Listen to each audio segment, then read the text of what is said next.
fillimisht si çdo ditë, do ta nisim me ecurinë e tregjeve për gjatë ditës së sotme, ku vjetre përgjithsisht një qëndrueshmëri, sepse investitorët presin konferencën për mediat në mbrëmjen e sotme të presidenti amerikan Donald Trump, i cili do të njoftojë tarifat që ka paralajmëruar 2 prillin.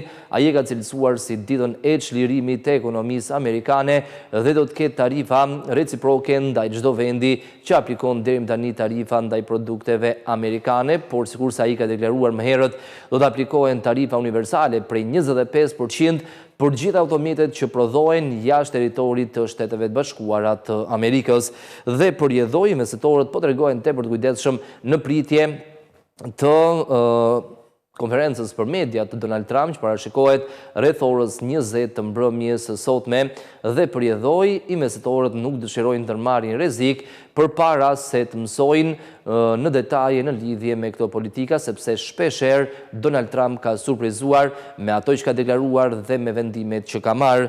Fillimisht në tregun e brendshëm valutor, sipas agjencisë së këmbimit Iliria 98, vjetre përgjithsisht një qëndrueshmëri, megjithatë si euro ashtu edhe dollari amerikan janë rritur lehtë në mëngjesin e sotëm, vetëm në blerje. Fillimisht dollari sipas Iliria 98 blihet me 91.2 dhe shitet me 92.2 lek në rritje të lehtë vetëm në blerje. Edhe euro ka të njëjtën tendencë, blihet me 98.7 në rritje të lehtë dhe shitet me 99.5 lek. Duket se moneda europiane ka gjetur një stabilitet të ri pranë por poshtë nivelit të 100 lekëve si në blerje ashtu edhe në shitje. Ndërkohë franga zvicerane blihet me 103 dhe shitet me 104 lek në rritje të lehtë në blerje, por në rënje në shitje.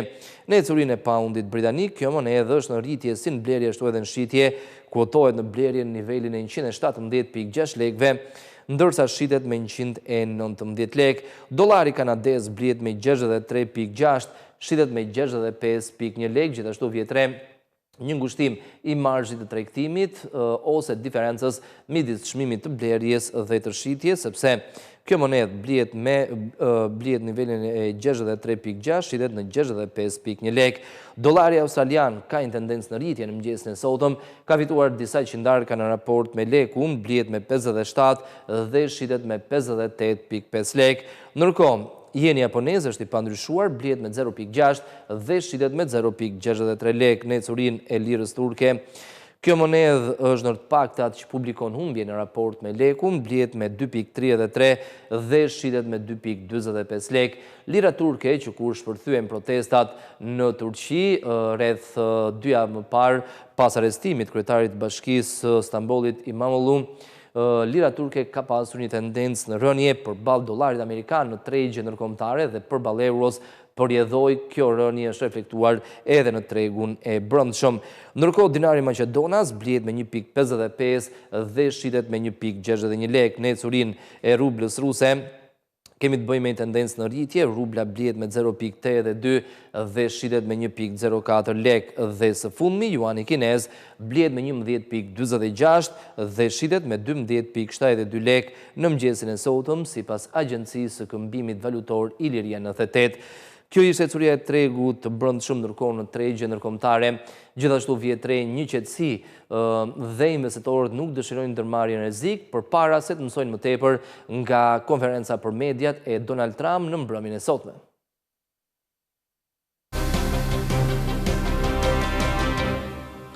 Në mbrëmjen e sotme rreth orës 20, presidenti amerikan pritet dalë në një konferencë për mediat ku do të njoftojë detaje vendosjen e tarifave në mënyrë të veçantë ndaj automjeteve që prodhohen jashtë territorit të Shteteve të Bashkuara të Amerikës. Dollari amerikan është gjendur disi nën presion për gjatë ditëve të fundit, megjithatë kujdesi është shumë i lartë, sepse shpeshherë Donald Trump ka surprizuar me vendimarrjen e tij në mënyrë të veçantë në lidhje me tarifat dhe rasti konkret ishte vendosja e tarifave ndaj Meksikës dhe Kanadas të nesërmen, anullimi i këtij vendimi, hyrja sërish fuqi më pas pezullimi për 30 ditë dhe përjedhoi investitorët nuk duan të ndërmarrin rrezik përpara se të mësojnë zyrtarisht se çfarë do ndodh me vendosjen e tarifave. Gjithsesi, Donald Trump e ka cilësuar 2 prillin si ditën e çlirimit të ekonomisë amerikane, ndërsa zëdhënësja e shtëpisë së bardhë, Caroline Livit deklaroi se tarifat reciproke ndaj vendeve që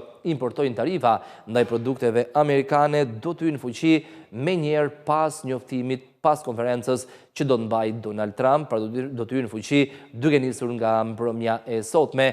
Aktualisht euro ka ndryshuar shumë pak në rënje me 0.06% përballë dollarit amerikan dhe një euro këmbet me 1.0786 dollar.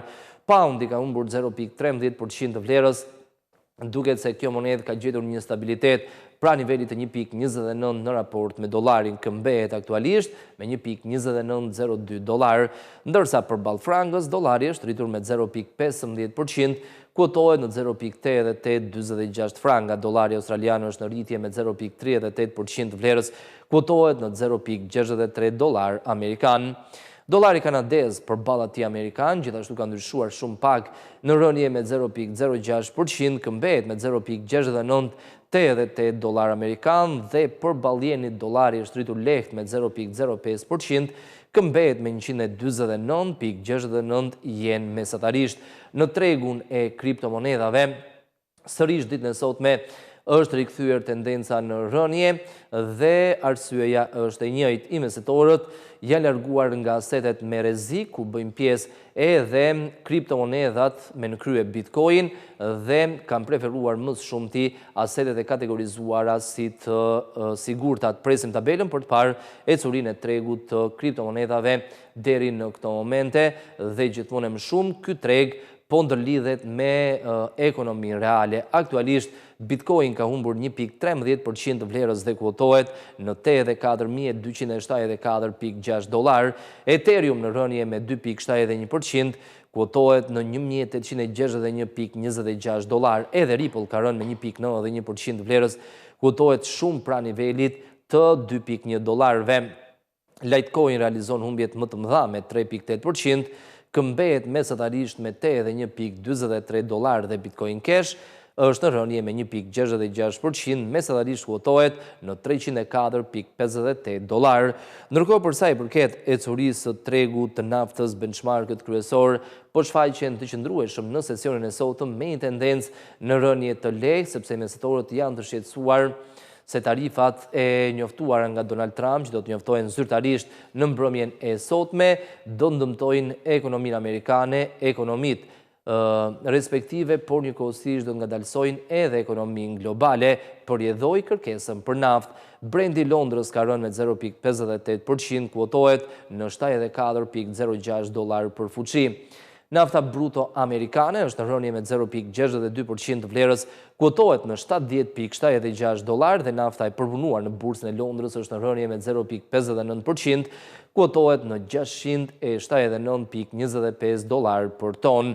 Përsa i përket sërish tregut të naftës, në sesionin e fundit tregu ka gjetur një mbështetje nga kërcënimi i Donald Trump për të bombarduar Iranin nëse nuk pranon marrëveshjen për programin e saj bërthamor, por njëkohësisht Donald Trump ka kërcënuar edhe me vendosjen e tarifave të dyfishta ndaj të gjithë blerësve të naftës dhe gazit rus, qofshin kompani apo qofshin edhe shtete. Kjo ka bërë që tregu të rritet, sepse gjitha përkthehet në një mungesë të naftës dhe gazit në tregje.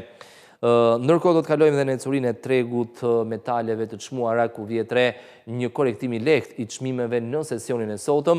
Ari ka fituar 0.05% të vlerës, kuotohet në 3.147.6 dollar për onzë, ndërsa në sesionin e kaluar preku nivelin më të lartë në histori prej 3.155 dollarësh.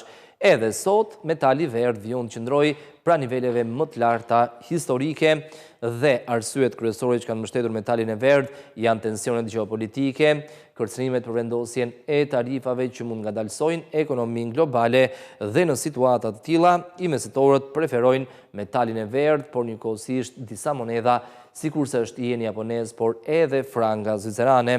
Madje analistët parashikojnë se shumë shpejt, jo deri në fund të vitit, sikurse ishin vlerësimet paraprake, por më herët metali verdh mund prek nivelin e 3.300 dollarve për onzë.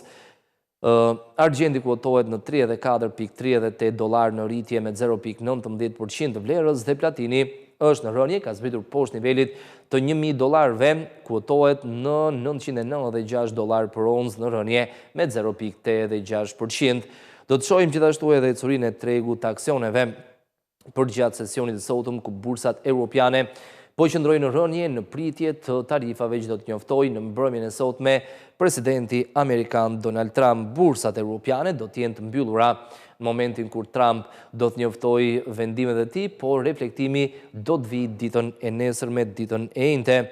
Dhe një zëdhënëse e shtëpisë bardh, Caroline Leavitt, ka deklaruar se tarifat do të bëhen efektive menjëherë pas njoftimit të Donald Trump pas konferencës së tij. FTSE 100 i Londrës dhe DAX i Gjermanisë kanë rënë me 0.29 dhe 0.88%. CAC 40 i Parisit dhe indeksi i Zyriut SMI kanë humbur 0.43 dhe 0.46% dhe FTSE MIB i Milanos është në rënje me 0.79% të vlerës. Tre indekset kryesore në Wall Street për gjatë sesionit kaluar gjithashtu janë karakterizuar nga kujdesi i lartë. Dow Jones ka humbur 0.03%, ndërsa Standard & Poor's 500 dhe Nasdaq janë rritur me 0.87 dhe 0.38% të vlerës. Me interes, investorët presin të shohin reagimin e Wall Street në mbrëmjen e sotme menjëherë pas njoftimit tarifave nga Donald Trump, sepse bursat amerikane do të jenë të vetmet efektive, do të jenë të vetmet të hapura dhe reagimi do të jetë menjëherë pikërisht tek tregu amerikan i aksioneve. Për sa i përket ecurisë korporatave të listuara në bursën e Frankfurtit në Gjermani, fitimet kryesohen nga sektori i shërbimeve, por njëkohësisht edhe nga disa kompani të farmaceutikës zelandosh, rritur me 0.84%. RWE, Siemens Energy, Heidelberg Materials dhe Hannover Rück janë rritur nga 0.22 deri në 0.39%. Në anën tjetër, në performancën më dobët, humbjet kryesohen nga sektori i automiteve dhe sektori industrial në tërësi, sepse tarifat do të dëmtojnë pikërisht këto produkte që dhe pritet të ketë një efekt i cili mund të transmetohet në zinxhir. Sartorius është në rënje me 4.08%, Bayer AG, Qiagen, Rheinmetall dhe Merck kanë humbur nga 2.5 deri në 3.66% të vlerës. Kjo ishte ecuria e tregjeve deri në këto momente.